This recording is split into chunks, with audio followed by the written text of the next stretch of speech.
สวัสดีค่ะนางแคคเตอร์ค่ะยินดีต้อนรับเพื่อนๆเข้าสู่เสิร์ฟสตอรี่กับคอนเซ็ปต์ที่ว่ารู้ก่อนกินฟินกว่าเดิมสำหรับคลิปนี้น้ำจะขอเสิร์ฟเรื่องราวของไก่ค่ะแต่ไก่ที่เราจะมาพูดถึงในวันนี้น้ำไม่ได้จะมาพูดถึงเมนูไก่แต่อย่างใดแต่จะมาพูดถึงวลีฮิตในภาษาอังกฤษที่อยู่บนเสื้อน้ำตัวนี้นั่นเองค่ะ Winner Winner Chicken Dinner หลายๆคนอาจจะเคยได้ยินผ่านหูเห็นผ่านตากันมาบ้างนะคะไม่ว่าจะเป็นจากเกม Survival ยอดฮิตในปัจจุบันอย่าง PUBG หรือ PlayerUnknown Battleground ที่จะเป็นซีนที่ขึ้นมาพร้อมกับผู้รอดชีวิตทีมสุดท้ายเพื่อแสดงถึงชัยชนะหรือได้ยินจากในภาพยนตร์หลายๆเรื่องตามสถานการณ์ต่างๆ Winner, winner, chicken dinner. There it is. God, I love แต่ในวันนี้น้ำจะมาไขข้อสงสัยของเพื่อนๆหลายๆคนที่เคยสงสัยกันว่าเจ้า Winner Winner Chicken Dinner เนี่ยมีที่มาที่ไปยังไงทำไมต้อง Winner ทำไมต้อง Chicken Dinner และรวมถึงสาเหตุที่วลีเด็ดประโยคนี้เข้ามาถูกบรรจุอยู่ในเกม PUBG ซึ่งน้ำเนี่ยก็ได้ไปทำการรีเสิร์ชข้อมูลนะคะแล้วรวมถึงเอามาวิเคราะห์เพื่อจะมาพร้อมเสิร์ฟให้เพื่อนๆฟังกันเชิญรับฟังประดับความรู้ได้ในคลิปนี้เลยค่ะก่อนอื่นเราจะต้องพูดถึงคำว่าไก่กันสักหน่อยว่านอกจากที่น้องจะเป็นสัตว์ที่มีประโยชน์อุดมด้วยคุณค่าทางโภชนาการและรวมถึงมีเมนูอร่อยๆจากน้องไก่เนี่ยเป็นจำนวนมากแต่คำนี้ไม่ว่าจะเป็นในภาษาไทยหรือว่าภาษาอังกฤษเนี่ยกลับเป็นศัพท์แสลงที่มีความหมายไม่ค่อยจะดีสักเท่าไหร่นะในภาษาอังกฤษค่ะคำว่า chicken สามารถสื่อได้ถึงคนขี้ขลาดขี้กลัวหรือว่าไร้ความสามารถซึ่งเป็นความหมายในแง่ลบและสำหรับเหล่าเกมเมอร์สาย FPS หรือว่าสายเกมยิงปืนอาจจะเคยเห็นผ่านตากับความหมายเชิงสัญลักษณ์ของไก่ที่มีอยู่ในเกมมากมายไม่ว่าจะเป็น Counter Strike CSGO ที่มีการใส่น้องไก่เข้ามาเดินเล่นจิกฝุ่นอยู่ในแมปหรือสัญลักษณ์หัวไก่ในเกม Special Force เมื่อนับ 10 ปีมาแล้วขณะที่ภาษาไทยเองก็มีสำนวนไก่อ่อนที่หมายถึงคนที่ไร้ประสบการณ์ไม่รู้เท่าทันผู้อื่นหรือลูกไก่ในกำมือที่หมายถึงคนที่ตกอยู่ภายใต้อำนาจไร้หนทางต่อสู้รวมถึงคำว่าไก่เฉยๆเนี่ยสำหรับเหล่าเกมเมอร์เองบางครั้งก็เอาไปใช้เป็นคำดูถูกว่าเป็นผู้เล่นที่ไร้ความสามารถได้เช่นกันแต่สำหรับวลีดังที่น้ำได้เกริ่นเอาไว้ข้างต้น Winner Winner Chicken Dinner หรือที่คนไทยเรียกสั้นๆว่ากินไก่นั้นไม่ได้หมายความว่าเราสามารถเอาชนะผู้เล่นคนอื่นที่ไร้ความสามารถอย่างที่คนไทยบางคนเข้าใจนะคะแต่กลับเป็นวลีที่มีความหมายเชิงบวกค่ะและมีเรื่องราวของวลีนี้มากกว่า100 ปีแล้วซึ่งความหมายโดยในของวลีนี้หมายถึงการแสดงออกหรือประกาศถึงชัยชนะนั่นเองแต่จุดเริ่มต้นของวลีนี้ไม่ได้มาจากเกมคอมพิวเตอร์แต่อย่างใดแต่ที่น้ำไปศึกษาหาข้อมูลมาเนี่ยพอจะสรุปที่มาของวลีนี้ได้ทั้งสิ้น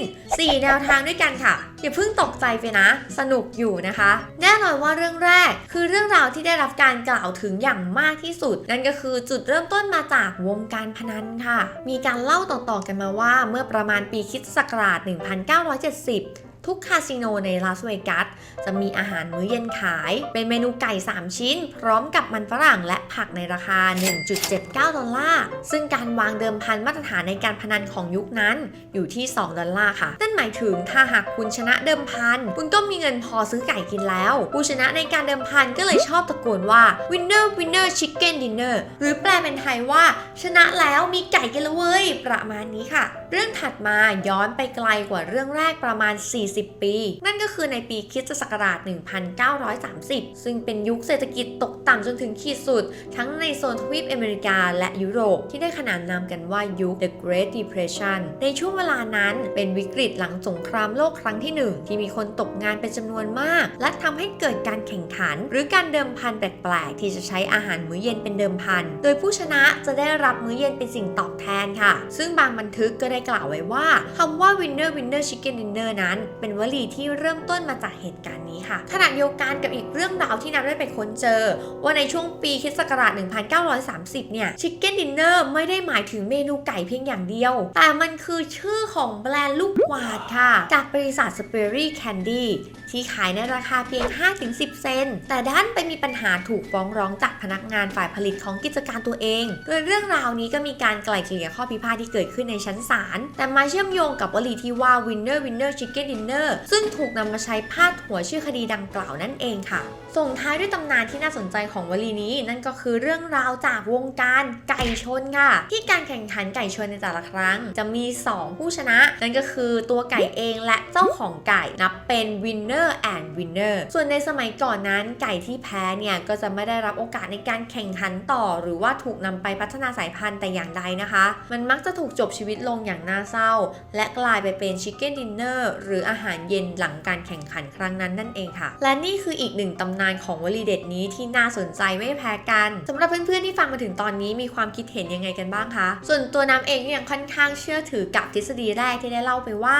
มีต้นกำเนิดมาจากวงการพนันมากกว่านะเพราะก็ยังเป็นอะไรที่เห็นว่าใช้กันอยู่จนถึงปัจจุบันค่ะแต่จากเรื่องราวเหล่านี้วลีเด็ดเกี่ยวกับมื้อไก่เนี่ยมันได้เข้าไปอยู่ในเกมที่มีชื่อเสียงระดับโลกอย่าง PUBG ได้ยังไงน้ำจะเอาบทสัมภาษณ์ของนายเบรนดันกรีนที่เป็นทีมหลักของผู้พัฒนาเกม PUBG รวมถึงเป็นคนใส่เจ้าวลี Winner Winner Chicken Dinner ลงไปในเกมนี้มาเล่าให้ฟังกันค่ะเบรนดันเคยให้สัมภาษณ์ไว้ว่าครั้งแรกที่เขาได้ใช้วลีในเกมแนว Battle Royale ก็คือในเกม Arma 3 กับ Mod Battle Royale ที่เขาได้พัฒนาขึ้นแต่มอดครั้งแรกที่เขาทำและเริ่มเป็นที่รู้จักจริงๆนั้นคือมอด DayZ Battle Royale ใน Arma 2 ซึ่งตอนนั้นเนี่ยเขาไม่ได้ทำการใส่ไว้ค่ะซึ่งเขาได้มีความรักและความชอบประโยคนี้เป็นการส่วนตัวก็เลยอยากจะนำมันมาใช้อีกครั้งในเกมที่เขาพัฒนาค่ะขณะที่หลังจากมอดในเกม Arma สร้างชื่อเสียงให้กับเขาก็ได้โอกาสไปเป็นที่ปรึกษาของเกม H1Z1 ให้กับค่าย Daybreak Game Company ในสังกัดของ Sony Online Entertainment ซึ่งในเกมนั้นเขาก็ได้แยกโหมด Battle Royale ออกมาเป็น H1Z1 King of the Kill ซึ่งก็เลยมีการเปลี่ยนประโยคตอนจบเกมเป็น You are King of the Kill แทนซึ่งเบรนดันก็เคยให้สัมภาษณ์ไปด้วยค่ะว่าถ้ามีโอกาสผมก็อยากจะนำ Winner Winner Chicken Dinner กลับมาใช้อีกครั้งเพราะผมรักประโยคนี้จริงๆและก็เหมือนโชคชะตาลิขิตนะคะว่าเจ้าวลีอาหารไก่จะได้กลับมาโลดแล่นในระดับโลกอีกครั้งเมื่อบริษัท Blue Hole ของประเทศเกาหลีใต้ได้ยื่นข้อเสนอให้กับคุณกรีนมาร่วมพัฒนาโปรเจกต์เกมแนว Survival ในตำแหน่ง Creative Developer หรือฝ่ายพัฒนาเกมนั่นเองจนในปีค.ศ.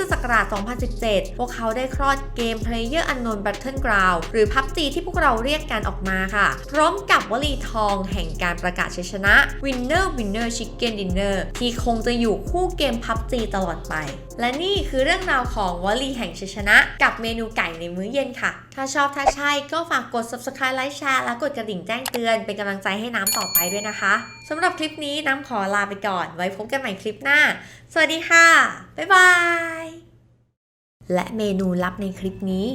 ส่งท้ายกับตัวอย่างการใช้งานวลีนี้ในบทสนทนาทั่วๆไปกับภาษาอังกฤษนะคะเช่นเราถามเพื่อนว่า How was your job interview today สัมภาษณ์งานมาเป็นไงบ้างถ้ามันเป็นเรื่องที่ดีได้งานแบบไม่มีปัญหาอะไรก็ตอบกลับไปได้เลยค่ะว่า Winner Winner Chicken Dinner รอฉลองกันได้เลยแต่นอกจากนั้นวลีนี้ยังมีการเล่นคำให้กลายเป็นวลีที่มีความหมายตรงกันข้ามอีกด้วยนะคะนั่นก็คือ Loser Loser ใน Q Booster นั่นเองค่ะ